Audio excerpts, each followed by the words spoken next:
The galaxy had forgotten the name of Earth. Years had passed since humanity's last war with the alien empires, and most believed humans were finished, broken, and fading into history.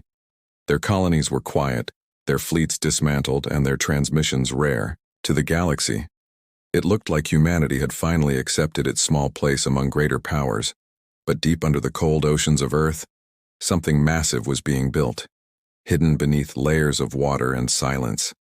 Engineers and soldiers worked, day and night, on a secret that could change the future forever. It was called Project Leviathan, a name whispered only inside the most secure human command centers. Even the stars above had no idea that a monster was awakening below. Admiral Rhea Donovan stood inside the main control chamber, her reflection glowing on the massive display screen. Behind her, rows of scientists and technicians worked in silence, their faces pale from the deep blue lights. The massive construction platform was hidden beneath the Mariana Trench, protected by energy shields that fooled any scanning systems. Every sound, every vibration was carefully contained to keep the project invisible from alien detection. "Status report," the Admiral said quietly, her voice calm but heavy with command. "Core reactor stable, frame structure at 98% completion," a young engineer replied. Rhea nodded slowly, her eyes fixed on the blueprint of the enormous vessel on the screen. It looked less like a ship and more like a continent forged in metal. It was the first of its kind, the birth of humanity's first dreadnought. While alien empires argued over politics and trade routes, humanity had gone silent for a reason. They were not hiding, they were preparing. For years, the Terran Union had invested all its hidden resources into this single creation. The galaxy thought humans were weak because they were quiet. But that silence was the sound of a hammer hitting steel. The dreadnought's heart, its fusion core, was already alive, pulsing softly like a heartbeat beneath the ocean floor. Outside the sealed domes, submarines moved like tiny shadows, carrying armor plates the size of skyscrapers. Robotic arms welded, sealed, and shaped the vessel's hull, each strike sending tremors through the water.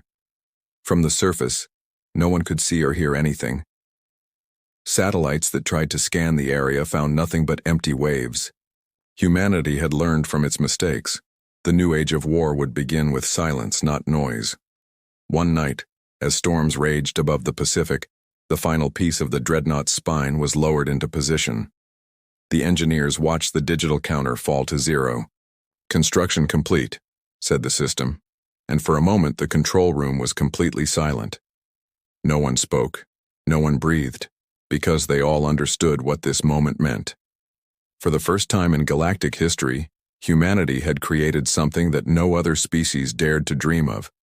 Admiral Rhea stepped forward and placed her hand on the command console. "Activate power cycle," she ordered. The lights dimmed, then every monitor flickered with lines of ancient code. A low vibration rolled through the structure, a sound like thunder beneath the sea. The Leviathan's main reactor came online, its pulse syncing with Earth's magnetic field. Slowly the readings climbed, 1%, 2%, 10%, until the entire chamber glowed with power. "Ma'am," the officer beside her whispered, "the energy signature is spiking, will be noticed." Rhea smiled slightly. "Then let them notice," she said. "They should know what fear feels like again." On alien worlds across the galaxy, distant sensors began to detect strange anomalies near Sol. Tiny energy ripples, readings they could not explain. At first they dismissed it as natural solar storms, but soon the data became impossible to ignore. Reports flooded into the Galactic Council. "Unidentified energy burst near Earth sector," said one. "Possible weapons test from human remnants," said another. The alien senators laughed. Humans, they said, were too primitive to build anything dangerous. No one knew that beneath the waves, the most powerful ship in the universe had just taken its first breath. Inside the command room, Rhea watched as the Leviathan systems came online one by one. Reactors, life support, shields, and weapons. The control room trembled as the ship's engines activated for the first time. The ocean boiled above it, and a deep roar echoed through the sea. The engineers cheered, some cried, and Rhea simply stood still, her voice cut through the noise like a blade. "Send the message to all Terran colonies," she said. "Humanity is ready." In that moment, the world changed. From the shadows of defeat rose the light of vengeance and survival. The Dreadnought was not just a weapon, it was a message, a promise that humanity would never again bow to fear. And while the galaxy slept in arrogance, humanity's silence had ended. The storm was coming and the stars would soon tremble. A week after activation, the Leviathan began to rise. From the depths of the Pacific Ocean, water boiled and waves rose higher than mountains. The world watched in silence as the ocean split open, revealing a structure so vast that clouds formed along its hull. Every satellite on Earth turned to capture the moment, and across the stars, alien sensors screamed warnings. It started with a whisper, a faint signal broadcast across the galactic network, a transmission that carried no words, only a single image, a massive shadow emerging from Saturn's rings. The image lasted only seconds before all communications from the solar system went dark. But it was enough to make the galaxy freeze in disbelief. In the great halls of the Galactic Council, representatives from dozens of species shouted over one another. "Impossible," said one senator. "Humans cannot build something of that size." Another, trembling, replied, "Then explain the energy reading. It's larger than a planet's core output." The Council's High Chancellor, a towering insectoid creature, slammed his claws against the floor. "Send reconnaissance fleets to Sol, immediately," he ordered, his voice echoing through the chamber. Meanwhile, on the moon's hidden command base, Admiral Rhea Donovan stood before a massive viewing window. Beyond it, the Leviathan drifted silently above Saturn, its dark armor glinting with reflected starlight. The ship's design was beyond anything ever built, over 50 kilometers long, powered by triple fusion cores and surrounded by a gravitational shield strong enough to bend light. It did not move like a ship. It glided like a sleeping god. "Transmission ready, Admiral," said her communication officer. Rhea nodded, adjusting her uniform before stepping into the hollow field. The entire galaxy would hear this message, and she wanted them to remember every word. "This is Admiral Rhea Donovan of the Terran Union Fleet," she began, her voice calm, strong, and heavy with meaning. "For years humanity has been silent, rebuilding in the shadows, preparing for peace." She paused, letting the silence linger like thunder before lightning. But peace does not mean weakness, and silence does not mean surrender. She turned slightly, revealing the massive dreadnought behind her as the broadcast continued. "We present the Leviathan, not as a weapon of war, but as a reminder, humanity endures." Across the galaxy, screens flickered with her image. On warships, in alien marketplaces, in the halls of empire, beings of every kind watched as the dreadnought floated behind her like a silent mountain of steel. The transmission ended, but no one could speak for a long time. Fear spread faster than light. The Tharn Dominion, one of the oldest and most powerful alien empires, was the first to respond. Their Supreme Admiral, Korzath, laughed when he saw the transmission. "A single human ship cannot threaten the Dominion," he said confidently. "We will turn it into scrap." Within hours, he ordered a fleet of 2,000 warships toward Sol. But what awaited them was not a battle, it was an extinction. As the Tharn fleet approached Saturn's orbit, their sensors went blind. Every scan failed. Every radar pulse vanished into nothing. Then from the void, a single voice echoed on every frequency. "Unidentified fleet. This is Admiral Donovan. Turn back immediately." The Tharn ignored the warning and opened fire. Thousands of plasma rounds, torpedoes and beams of energy lit the darkness. But before they reached the dreadnought, they simply vanished, absorbed into the black field that surrounded the Leviathan like a living storm. Then the dreadnought responded.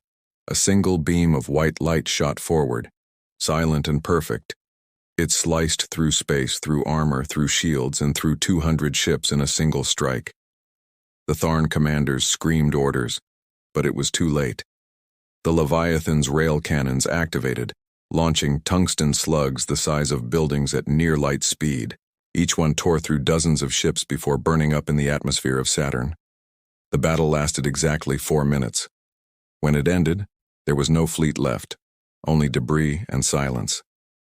The galaxy received the final transmission from the Tharn Admiral's ship, his voice shaking. That thing is not a ship. It's a god. Admiral Rhea watched the aftermath from her bridge.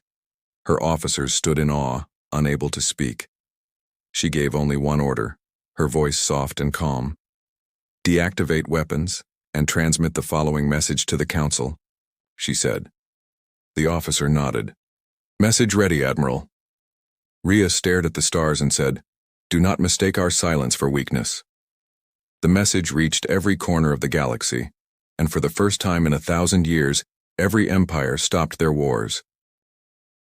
The galaxy had seen many weapons before, but never one that carried the wrath and mercy of humanity in a single breath.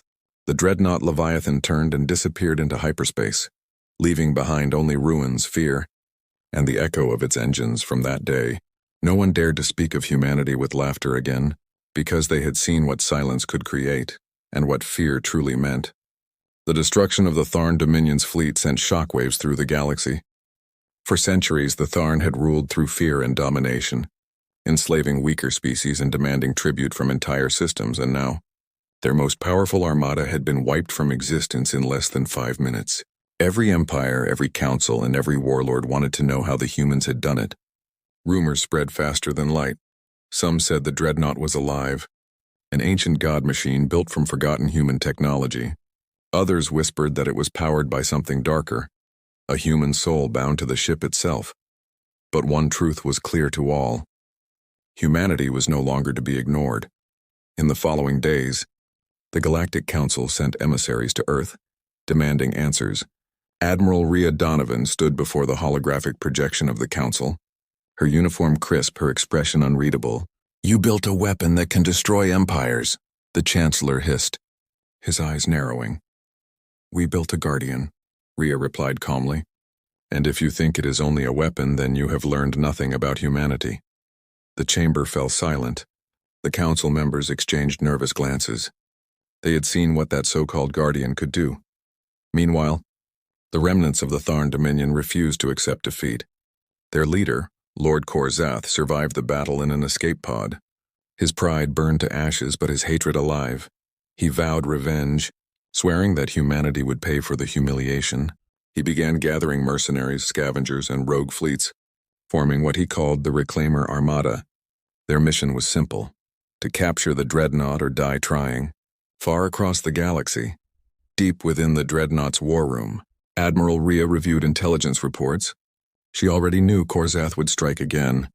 She also knew this time he wouldn't come alone. Her officers stood by, waiting for orders. "Ma'am," one said quietly, "we're detecting fleet movements in the Draconis belt. Multiple signals, heavy tonnage." Rhea turned to the tactical screen, watching the icons multiply. "They're coming," she whispered, "and they're not afraid anymore." Hours later, the Leviathan emerged from hyperspace at the edge of the Draconis belt. Before them stretched an armada unlike anything seen before. Over 3,000 ships from different species. Flying under a single banner of vengeance, the Reclaimer Armada had arrived. The void was silent, the stars cold and distant. As the two forces faced each other, "Open a channel," Rhea ordered. Her voice echoed through the enemy communication network. "This is Admiral Rhea Donovan of the Terran Union Fleet," she said calmly. "You are entering restricted human territory. Stand down and retreat." For a moment there was silence. Then Lord Korzath's voice crackled through the comms, filled with fury. "You think your machine makes you gods," he growled. "But even gods can bleed." Rhea's gaze hardened. "Then come and see if you can make us bleed," she replied. The battle began. Thousands of ships opened fire at once. The space between stars filled with plasma and light. The dreadnought's shields flared white, absorbing the energy, bending it, then releasing it in a shockwave that tore through entire squadrons. The Leviathan's main cannon glowed blue, charging with energy drawn from the ship's core. "Target locked," said the weapons officer. "Fire," Rhea commanded. A beam of pure energy shot across space, cutting through hundreds of ships in a single strike. The explosion rippled like a dying sun, blinding sensors across multiple systems. The Reclaimer Armada scattered in panic, but the Leviathan pursued them without mercy. Every shot it fired was precise, cold, and devastating. The humans fought not with rage, but with purpose. Each attack a message. This was not vengeance, this was justice. Hours later, the battlefield was silent again. Only drifting wreckage remained. The broken remains of thousands of ships scattered across the stars. Lord Korzath's flagship was torn in half. His final words broadcast across the void. Humans are monsters. Wearing mortal skin, and then his signal vanished forever. Inside the Leviathan's bridge, the crew stood quietly, their faces lit by the glow of distant fires. They had won again, but there was no celebration, only silence. Rhea looked at her officers, her voice low and steady. "This is what power costs," she said. "Every victory leaves a shadow." In the days that followed, the galaxy began to change. The empires that once ruled through fear started sending diplomats to Earth, offering peace treaties and trade alliances. Some came in hope, others came in fear. Humanity, once seen as fragile and reckless, now held the balance of the stars in their hands. But Rhea knew peace would not last. She could feel it. The silence between stars growing heavier, darker. Because when one power rises, others begin to prepare in secret. And somewhere beyond known space, something ancient was watching. Something that had seen countless empires rise and fall. Something that whispered through the darkness. The humans have awakened. It begins again. Rhea stood before the viewport, watching the Leviathan drift through the void. The ship's hull reflected starlight like armor forged by gods. For now, peace would hold. But she knew this was only the beginning. The galaxy had trembled once, and soon it would tremble again. The destruction of the Reclaimer. Armada broke the galaxy's illusion of balance. For centuries, empires had kept each other in check, each one too afraid to start a war that could end them all. But now a new force had emerged, silent, unchallenged, and unstoppable. The humans had done the impossible. They had become the storm everyone feared. In the grand chambers of the Galactic Council, panic ruled the air. Dozens of alien races argued and shouted, their voices echoing through the vast marble halls. "The humans must be contained," one shouted, his scaled fist slamming against the table. "They must be destroyed before they destroy us," another cried. But others spoke in fear, not anger. "If they wanted destruction, they would have already done it," whispered one. "Their silence is the real danger," said another as they fought among themselves. Human ambassadors watched quietly from the far end of the chamber. They did not speak. They did not argue. They simply observed as the galaxy tore itself apart with paranoia. When the meeting ended, half the council wanted an alliance with Earth. The other half wanted to prepare for war. Admiral Rhea Donovan stood at the heart of the Terran Fleet Command, watching messages flood in from across the stars. Some were offers of peace, others were threats disguised as diplomacy. Her officers worked tirelessly to maintain order. "Ma'am, the Vora Confederacy is requesting a joint defense pact," said one officer. "Approve it," Rhea replied, her eyes still on the star map. "Also, ma'am," another said hesitantly, "the Kyril Empire just moved 5 fleets toward the neutral zone." Rhea narrowed her eyes. "They're testing us," she said softly. "They want to see if we'll respond." Across the galaxy, secret operations began.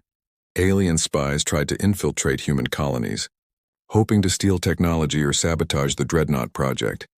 But humanity was ready. The Terran intelligence network intercepted every signal, every whisper, every hidden move.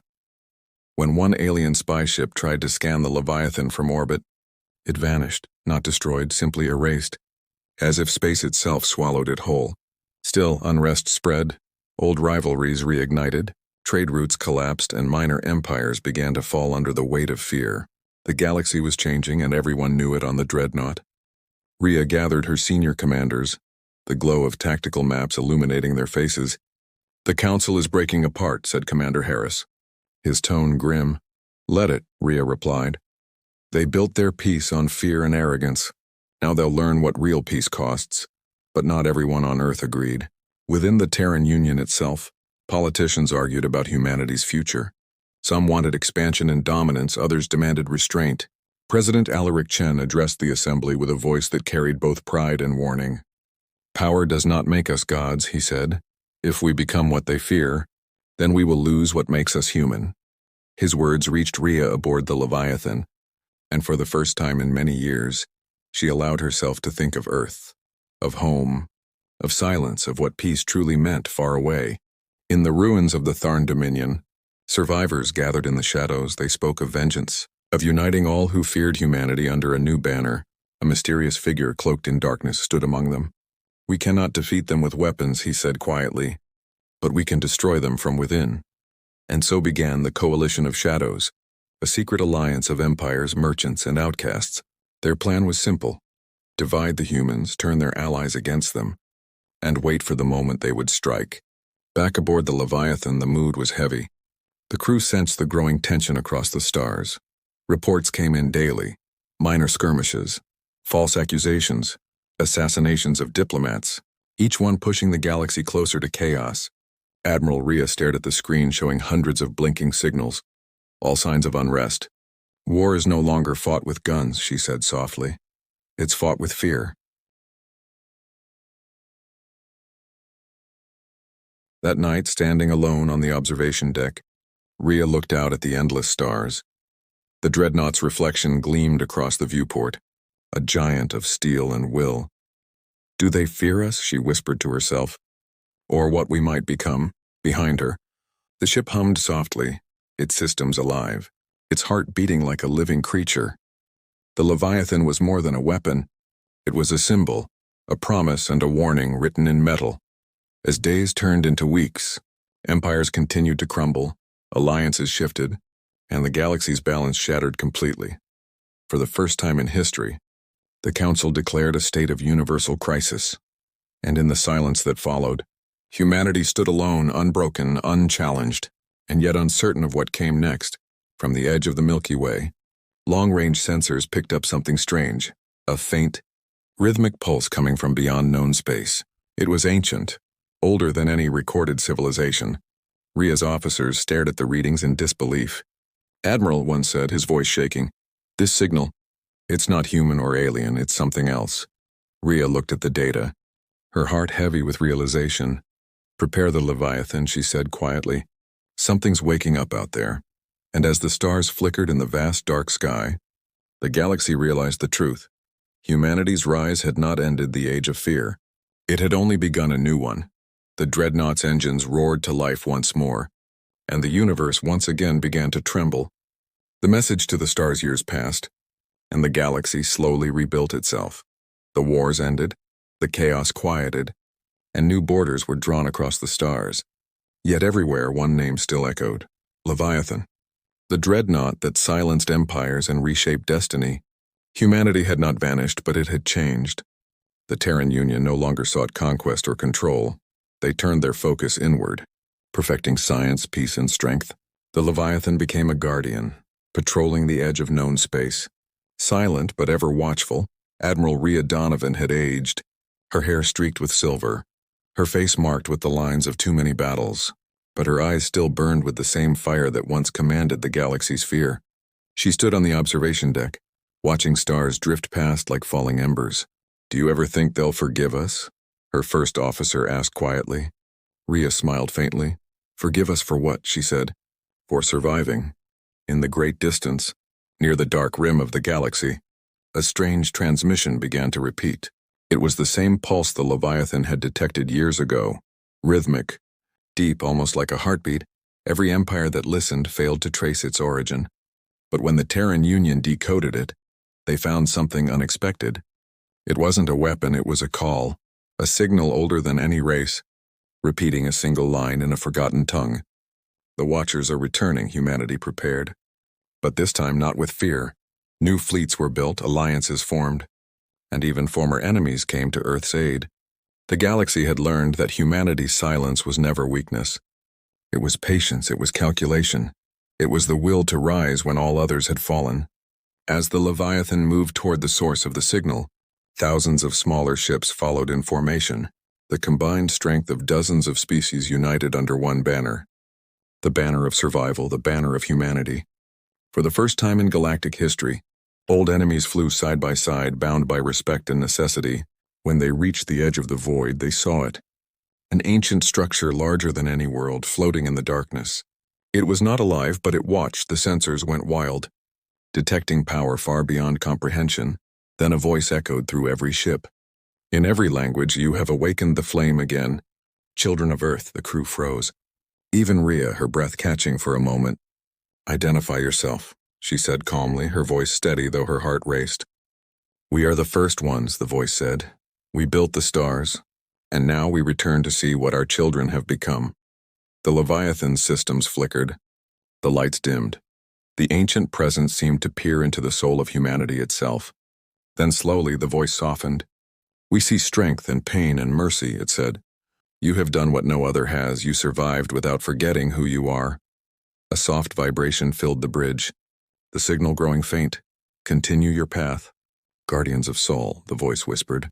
The stars are yours to protect. And then the structure dissolved into stardust, leaving silence behind. For a long moment no one spoke. Then Rhea turned to her crew, her voice firm but warm. Transmit this message to every corner of the galaxy, she said. Let them know what we found. The communications officer nodded. What message, Admiral? He asked. Rhea looked out at the endless sky and said, Tell them the universe remembers us. When the broadcast reached the galaxy, civilizations everywhere stopped what they were doing. Workers, soldiers, children, and leaders. All listened to the human voice that spoke across the void. This is Admiral Rhea Donovan of the Terran Union, the message said. Once the galaxy trembled at our power. Now it will stand with us in peace. Humanity does not seek to rule the stars, we seek to protect them, so no one else will ever live in fear. And if darkness ever rises again, she paused, her tone steady and cold. Remember the Leviathan still watches? Centuries passed, and the Dreadnought became legend, its name written in every language, whispered in stories told across the stars. Children of alien worlds grew up hearing tales of the ship that turned fear into peace. And somewhere deep in the void, the Leviathan drifted quietly. Lights dimmed, engines asleep, waiting. A new species, thousands of years later, discovered the ancient Terran signal. They decoded the final words left behind by humanity. The message was short and simple. We are still here. The explorers stared at the screen, their faces pale. For in that moment they realized the truth. Humanity had not vanished. They had become something beyond the stars. Something eternal, something watching. And as the galaxy spun endlessly, one legend remained carved into the history of all worlds. The galaxy trembled once and never forgot why.